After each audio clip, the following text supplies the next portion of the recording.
muhteşem bir buluşma oldu. Today, the Russian and Ukrainian delegations came together under the chairmanship of Hakan Fidan.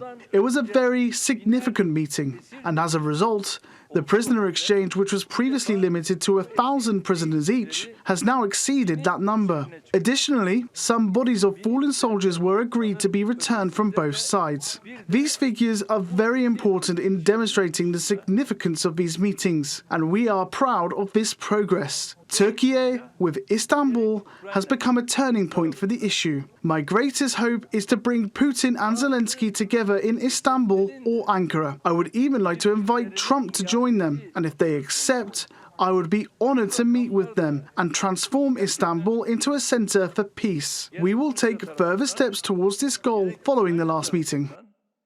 Well, let's return to Kiev now and speak with Ruslan Bortnik. He's the director of the Ukrainian Institute of Politics. Really good to have you with us, Ruslan.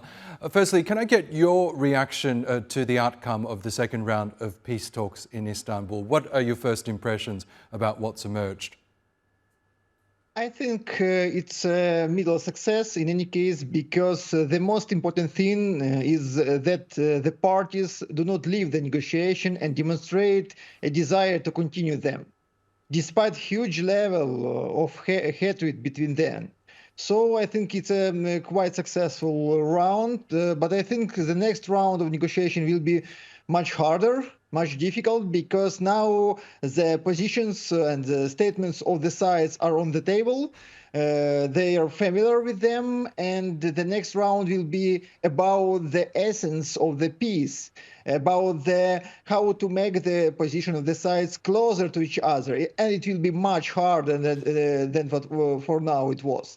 And I want to also to mark the very important role of United States President Donald Trump, who pushed a lot sides to this negotiation, an extremely important role of Turkey, of course, in this process, because this Turkey smoothing the negotiation between sides and bringing to the negotiation tables some additional humanitarian issues, economical issues, I think is very helpful for both sides to stay together in the one room. One thing the Ukrainian delegation did say after the talks was that it's still pushing for a full and unconditional ceasefire, a ceasefire that he reminded the media was backed by the United States. Why do you think Russia is refusing to yield to that so far? It's an extremely important question, because it's a political fight. The demand on unconditional ceasefire means the ceasefire without Russian conditions. Unconditional ceasefire, it means declining the Russian demands on stopping military aid toward Ukraine, stopping mobilization, or withdrawing Ukrainian forces from Ukrainian lands. So it's an attempt to decline the Russian preliminary demands, and it's a political fight. It's political technology, how to overcome, to compete each other. Because in other hands, Russia is demanding the stable peace agreement, because Russia wants to include in the peace agreement all her demands. So it's a fight between how to compete demands each other, and using the diplomatic words, using the political rhetoric. Now, the Turkish President Erdogan has also repeated his invitation to the Ukrainian and Russian presidents to meet here in Türkiye. It's something that Ukraine also wants. Donald Trump also wants to see a leaders' summit. Russia is holding out for now. When might we see the two leaders meet, and why do you think is Moscow also preventing that from happening?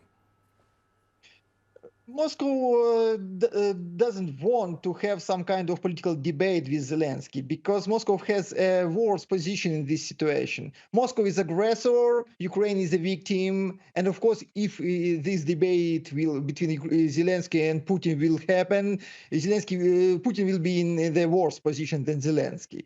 And Moscow is demanding to prepare documents, and then maybe Putin will be ready to come to sign documents, some documents with Zelensky. Zelensky, but not exactly, because Russia again and again stating the question, it is trying to question the status of law status of Zelensky. Is talking about the legitimization of Zelensky and so on.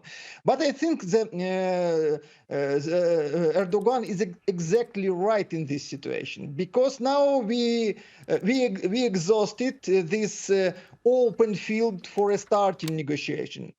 On the next stages, we need to prepare and to make the very important, extremely hard decisions, political decisions. And only meeting between the presidents, between the heads of the states, can change the situation and can help us to go out from this deadlock situation.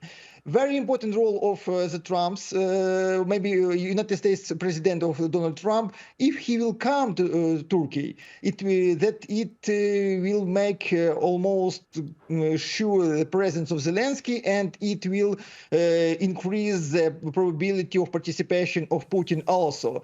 Without the meeting between the heads of the states, I don't believe that we are able to achieve the common peace agreement or common document on ceasefire, because the technical delegation are not able to go to the concessions toward each other, and they are not able to prepare something common.